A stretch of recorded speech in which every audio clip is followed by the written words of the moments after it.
All right, today we're going to be looking at section 9.1. This is estimating a population proportion. So the learning objectives are going to be obtain the point estimate, construct and interpret a confidence interval, and determine the sample size if necessary. So the point estimate is just a statistic that estimates the parameter. So we'll do some vocab. The proportion is going to be x divided by n, where x is the individuals that have a specified characteristic, kind of like the number of success, and n will be the sample size, how many you have to choose from. So you got a little example here that you can kind of read over, which is, I think, good. Will help you identify some of the properties. So using that example, they show you that the P is going to be the sample proportion. The point estimate is 0.514.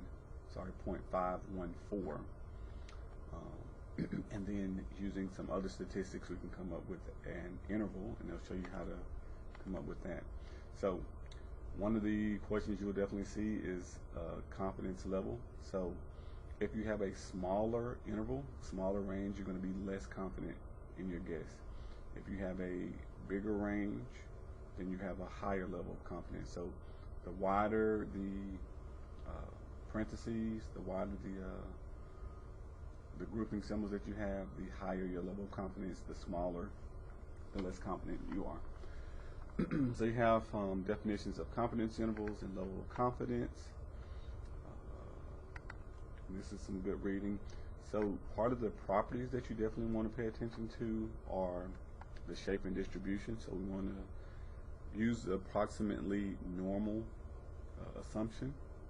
And in order for that to be the case, we have to make sure the sample size is bigger than 10. And when I say bigger than 10, this is the sample size times that proportion and 1 minus that proportion. You're going to multiply all three of these, and this has to be greater than 10. So this ensures that your sample is big enough. And then you also have to make sure you do not use more than 5% of the population to obtain this data. And you'll see that as we use that. That'll be like 0.05 times the big N, the total population should be, N should be less than that, shouldn't be more than 5%. And then this is just going to give you an idea how to find those critical values given a level of confidence, which we'll practice that. Margin of error is going to be the point in the tails.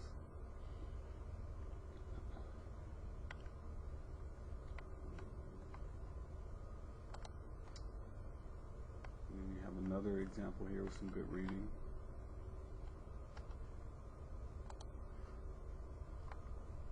This is how you find the confidence interval. Most of the time we're going to be using technology, but this is similar to the Z formula.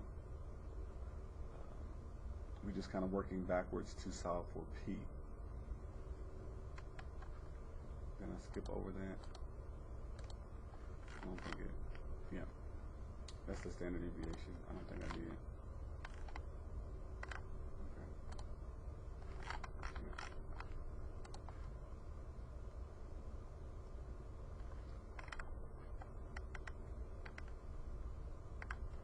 So this is a little table that talks about some common levels of confidence and the critical values that are associated with them. So 90% confident level means there's going to be 5 in each tail. So if you take 100% minus 90, that will leave 10, and you would divide that by 2. So 10 is the area on the outsides, but you have 2 tails. So that would be a critical value of 1.65. You can find it from the Z chart, but you also have some tables that provide some of those. So these are some of the common ones, but there are others that we can find, and we'll use the Z chart to find those.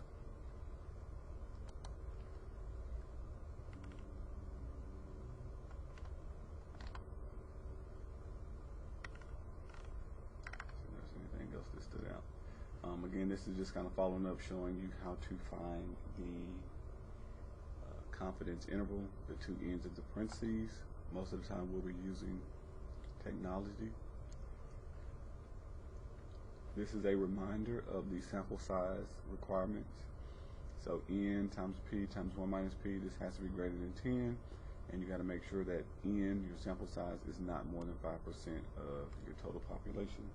Those are two to make sure you want to check and confirm to ensure you can use this. And then here we go. The definition of margin of error is just the critical value times the standard deviation, and that will be the amount that you add and subtract from the point estimate to get your interval. And here's some example. You can kind of read through that, and it's going through all the checks, showing you how to find the point estimate and then find the confidence intervals.